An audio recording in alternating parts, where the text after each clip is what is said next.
Salutations enfants de la Terre et bienvenue sur La Voix d'Erin, le podcast qui nourrit votre corps et votre esprit. Je suis Erin, créatrice de la marque Tenso et des baumes sonores, et dans ce podcast, j'éclaire les multiples facettes du processus de transformation intérieure à travers la lecture d'articles que vous pouvez retrouver sur le site Tenso. Si vous découvrez les baumes sonores et que vous écoutez ce podcast, ce n'est certes pas un hasard.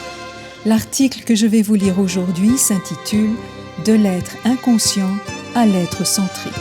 Vous pouvez le consulter en ligne en suivant le lien en description. Je vous souhaite une bonne écoute.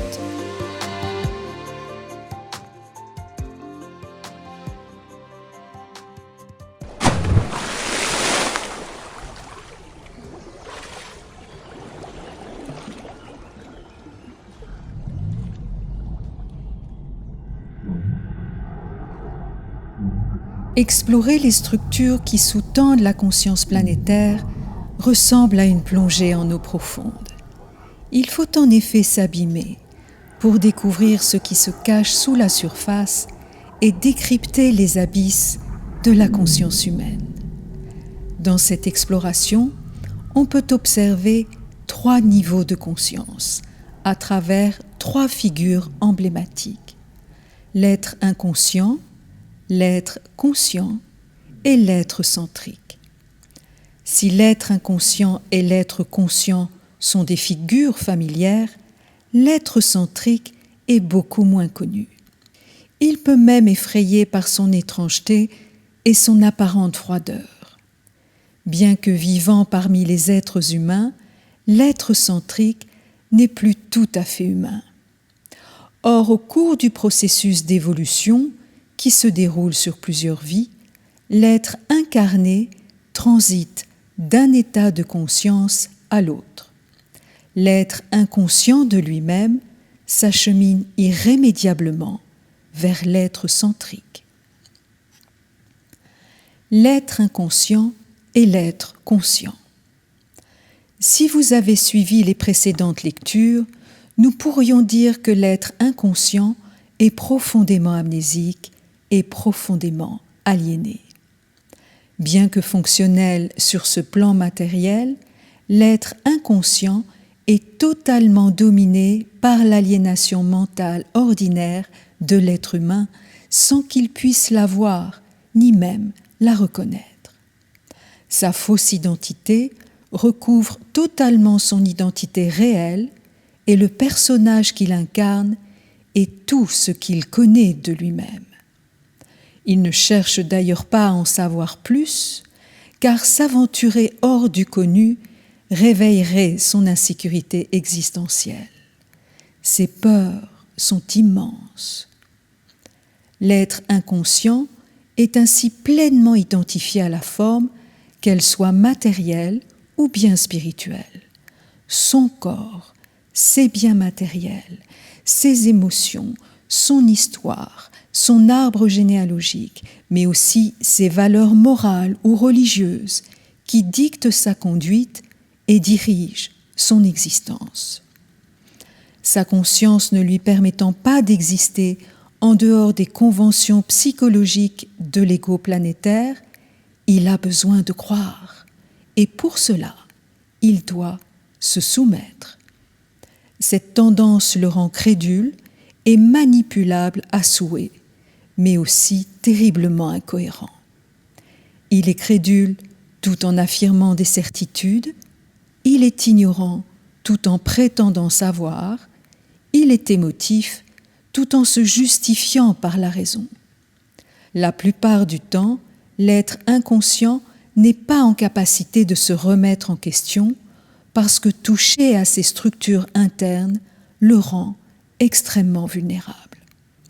Pour ne pas sentir sa vulnérabilité et son insécurité existentielle, il préfère penser que le problème, c'est l'autre. L'aliéné, c'est l'autre. L'inconscient, c'est l'autre. Quant à l'être conscient, il s'agit ici de l'être en voie de conscientisation. Le processus se déployant dans une infinité de nuances et de variations, Cette terminologie permet de simplifier cet exposé. L'être conscient a quant à lui quitté la matrice illusoire dans laquelle vivait l'être inconscient. Il n'est plus dupe des forces qui manipulent les masses et il perçoit le mensonge autour de lui.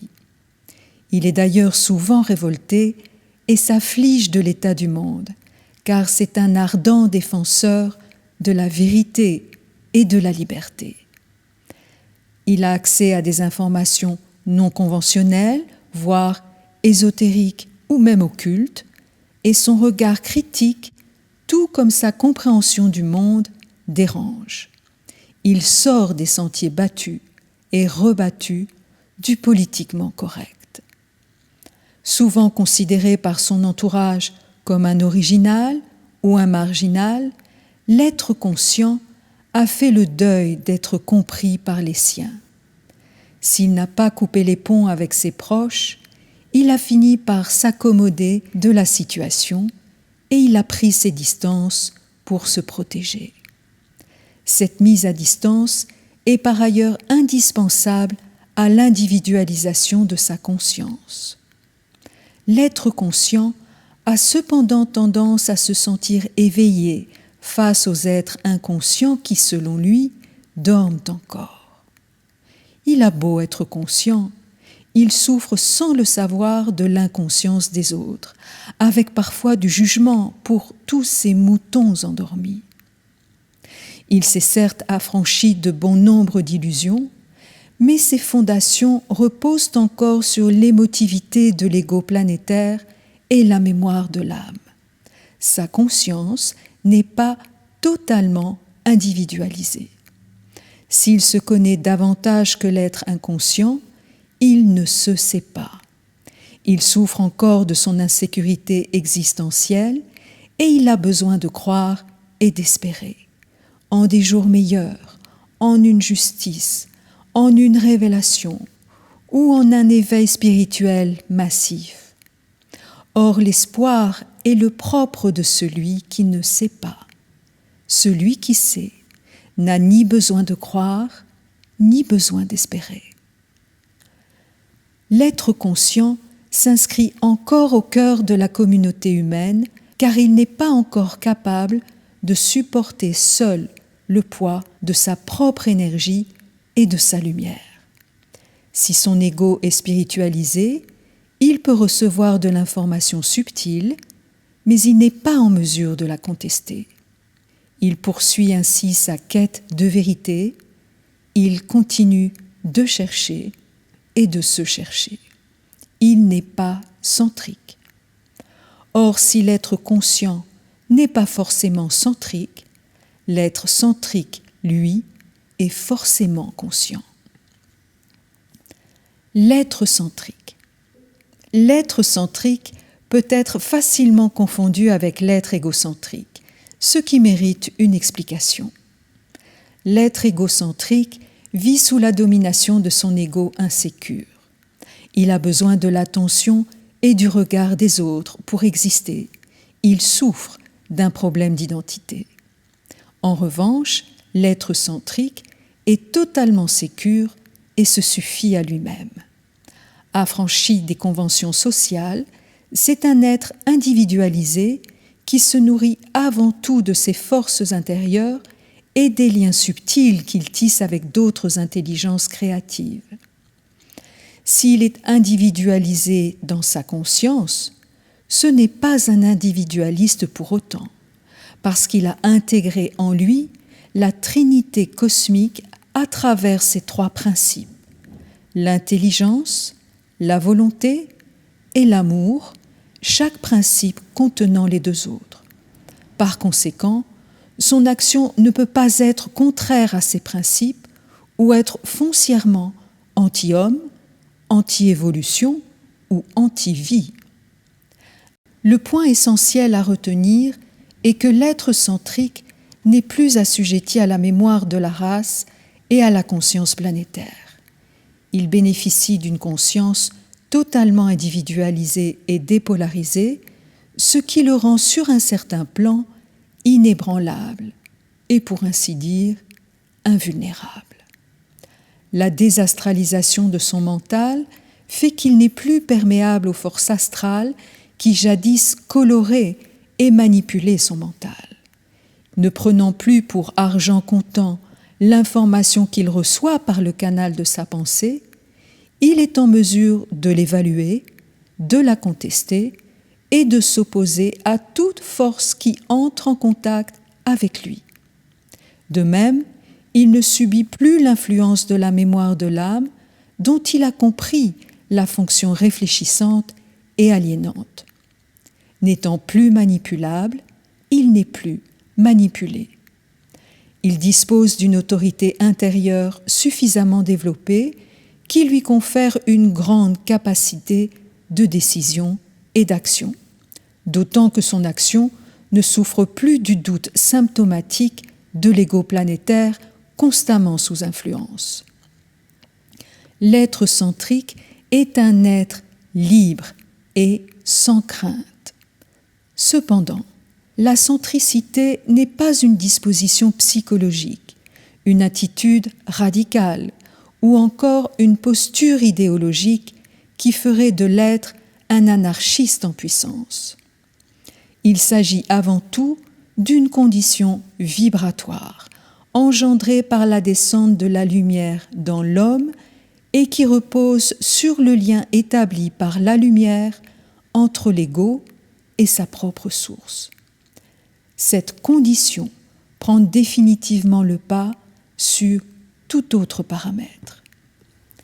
L'être centrique n'est simplement plus capable de subordonner sa conscience à toute force, temporelle ou spirituelle, ou toute structure extérieure à lui-même.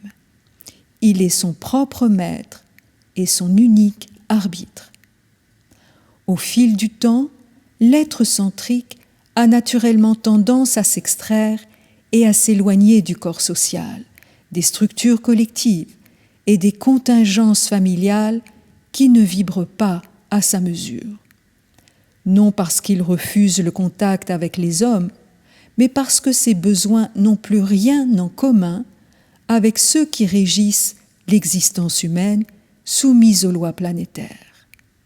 Ses besoins sont radicalement autres. Ce n'est même pas par choix personnel, car l'être centrique n'a plus de choix. Et c'est là, paradoxalement, que réside sa liberté et son bien-être intérieur.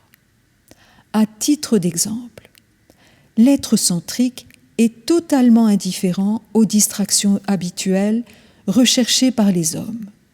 Se divertir n'est pas une nourriture qui sied à son esprit créatif. Il est bien trop centrique pour se laisser divertir. Il est également incapable de bavarder de choses et d'autres ou d'utiliser les conventions psychologiques qui permettent aux hommes de communiquer entre eux, tout en mesurant leurs valeurs respectives à travers l'argent, la réussite sociale, les biens matériels, les préférences culturelles, politiques, philosophiques ou religieuses. Il préfère de loin le silence, qui n'a d'ailleurs rien de silencieux pour lui, puisque le silence lui permet d'ouvrir le dialogue avec sa propre source et de développer sa communication télépathique avec d'autres intelligences créatives. Les contacts qu'il établit avec son environnement sont d'ordre vibratoire et hors de toute convention planétaire. L'être centrique recherche donc la compagnie d'individus qui, comme lui, ont acquis une conscience vibratoire et avec lesquels il peut échanger de manière agréable, intelligente, créative, profondément respectueuse, sans que s'immisce le moindre besoin égotique de se comparer, de convaincre ou de prendre l'ascendant sur l'autre. L'être centrique est un être actif, créatif, ancré et pragmatique, dont l'action ne peut plus répondre aux seuls besoins de la collectivité planétaire et encore moins au maintien des structures involutives en place. Son travail répond donc à des besoins d'ordre universel et évolutionnaire, ce dont il prend conscience au fur et à mesure de son processus de transformation. Son travail lui permet par ailleurs de mettre à profit des capacités acquises sur d'autres plans dans un objectif qui ne lui est pas forcément connu ou révélé au début. Mais ce point a finalement peu d'importance pour l'être centrique, car celui-ci n'a pas besoin d'une raison extérieure à lui pour exercer son action créative dans le monde. Œuvrant sous l'impulsion de son propre rayon, il sait ce qu'il a à faire et il le fait, qu'il en perçoive ou pas tous les tenants et les aboutissants. Ainsi, toutes les valeurs qui servaient de support psychologique à l'ego planétaire, telles que l'ambition, le besoin de croire et d'espérer, l'obéissance à une autorité supérieure, la recherche de la vérité, de la connaissance, de l'amour, de l'éveil spirituel ou même du bonheur, toutes ces valeurs n'ont plus cours pour l'être centrique. Elles ne peuvent plus représenter les fondations qui, autrefois, permettaient d'asseoir une identité, un statut social, culturel ou spirituel. L'être centrique est parfaitement sécure en lui-même et sa sensibilité est vibratoire et non émotive. Bien que sensible, l'être centrique n'est plus affecté par les événements extérieurs, tout comme il n'est plus capable de réagir émotionnellement aux mouvements mondiaux qui brassent les masses inconscientes. Il effectue le travail qui est le sien, tout en observant les mouvements d'énergie et les forces en action qui conduisent irrémédiablement l'homme vers son nouveau cycle d'évolution. Libéré des conditions planétaires, l'être centrique se tient debout, en son centre, dans son identité réelle, indépendamment de la race ou de la nation dont il est issu. Ainsi, nous pourrions dire que la centricité est la première manifestation du phénomène de conscientisation de l'être. Elle se révèle à l'être qui s'individualise au fil des ajustements de l'ego, de la déspiritualisation de sa conscience et de la transmutation de la mémoire de l'âme. L'être centrique a intégré en lui sa double nature, celle de sa condition matérielle planétaire à travers son corps physique et celle de sa condition cosmique à travers sa réalité multidimensionnelle. Si l'être centrique vit parmi les hommes, il n'appartient plus à l'humanité de la période involutive. Portant en lui le germe de l'homme nouveau, il fait désormais partie de la 6e race racine qui marque l'entrée dans le nouveau cycle d'évolution. Transiter d'un état de conscience à l'autre. Au cours de son existence, tout être est destiné à vivre des chocs vibratoires, ce que l'on appelle communément les épreuves de la vie. Derrière ces chocs se cache en réalité l'esprit qui n'hésite pas à utiliser les événements dans le but de provoquer des prises de conscience. Ces chocs peuvent prendre la forme d'une dépression, d'une maladie, d'un accident, d'un licenciement, d'une séparation ou bien d'un deuil. Ce choc doit être suffisamment choquant pour fracturer l'écorce du personnage, ouvrir une brèche dans sa conscience pour permettre d'instaurer un dialogue intérieur, aussi confus soit-il au début. L'être inconscient percevra naturellement cet événement comme un malheureux hasard, un coup du sort ou bien un échec, alors qu'en réalité, il ne fait que subir l'action créative sans limite de son esprit. Si ce choc n'est pas suffisant, un autre surviendra jusqu'à ce qu'il sorte de sa torpeur mentale et qu'il entre en lui et commence à écouter. L'être conscient peut également vivre de tels chocs, mais s'il a suffisamment de conscience et de lumière en lui, il aura la vibration nécessaire pour recevoir le choc à un autre niveau sans en souffrir psychologiquement. Il vivra donc ce choc comme une opportunité de changement, un rééquilibrage, un réaiguillage avec beaucoup plus d'acceptation. Si la douleur provoquée par ce choc est importante, elle est toujours à la hauteur de l'écorce en lui qui le maintient encore à distance de son identité réelle. Quant à l'être centrique, celui-ci ne vit plus de choc, car il a cessé de s'opposer au mouvement de sa propre énergie. Il n'a donc plus besoin d'être choqué.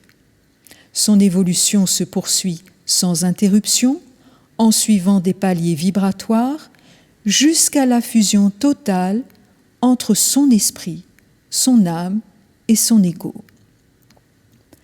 Si actuellement, vous vivez un choc vibratoire tel que je viens de le décrire, c'est le signe que vous êtes présentement dans un changement important. Gardez bien à l'esprit que la vie ne vous veut aucun mal, mais que votre esprit, lui, cherche à vous ramener dans votre centre, au plus près de votre essence fondamentale, et vous êtes parfaitement à la hauteur de l'enjeu. En suivant le mouvement impulsé par votre esprit, en laissant faire l'énergie sans vous y opposer et sans succomber à la peur et à l'anxiété, vous serez conduit en un temps parfait là où vous devez être. Les chocs vibratoires avec les baumes sonores. Dans le processus de transformation avec les baumes sonores, l'être traverse au fil des écoutes des changements vibratoires intenses, profonds et qui peuvent être vécus comme des effondrements intérieurs. Les personnes ont alors le sentiment de perdre tous leurs repères et de sombrer dans un gouffre sans fond. Sauf que ce qui s'écroule en elles, ce sont les structures mentales et les formes psychologiques obsolètes qui maintiennent la fausse identité en place. Or, le processus s'effectue toujours par soustraction, jamais par addition. Il n'y a en effet rien à ajouter à ce que vous êtes en essence, mais il y a tout à ôter du personnage insécure en existence. Votre essence est, a été et sera de toute éternité. Elle était là dans votre passé, elle est là dans votre présent et elle est déjà là dans votre futur. Celle-ci ne peut en aucun cas être fracturée, morcelée ou altérée de quelque manière que ce soit. Celui qui souffre de cette abrasion, de cette lente érosion, c'est le personnage qui est progressivement poli jusqu'à devenir transparent afin qu'il ne masque plus votre identité réelle.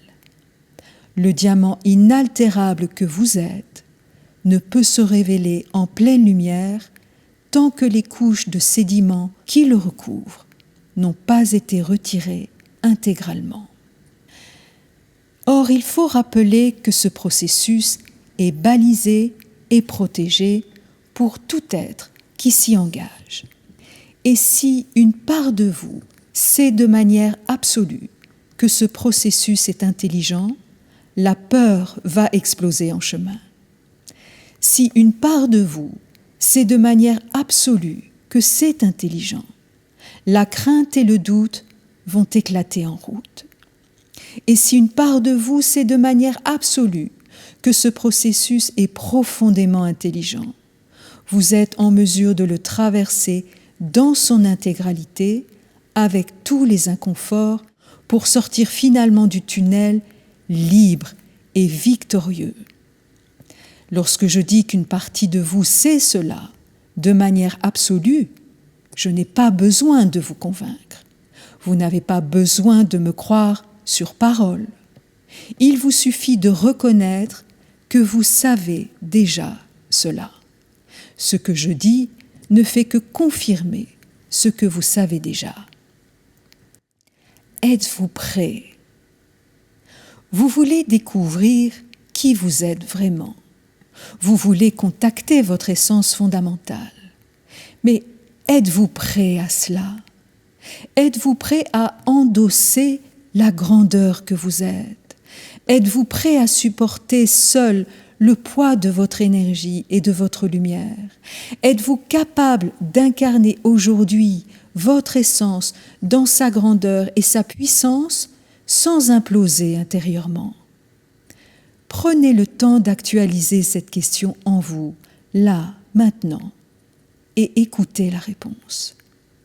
Voyez qu'une telle disposition demande une certaine préparation.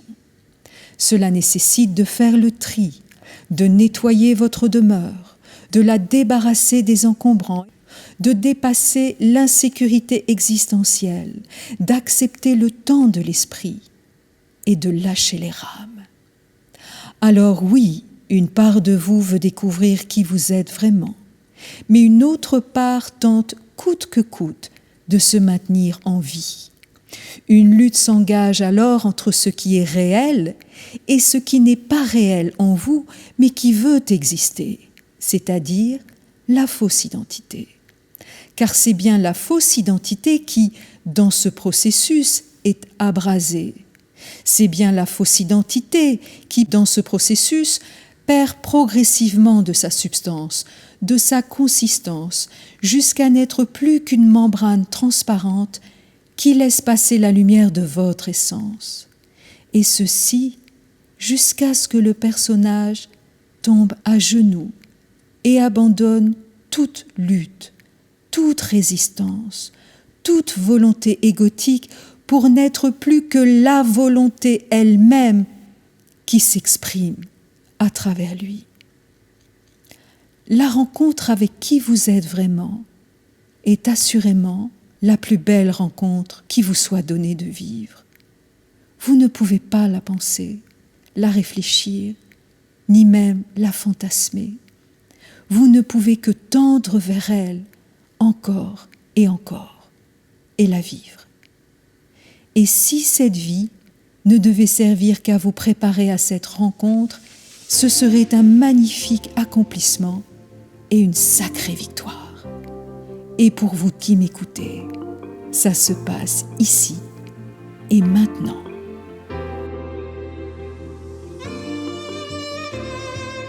Voilà, cette lecture est terminée et j'espère que vous l'avez appréciée.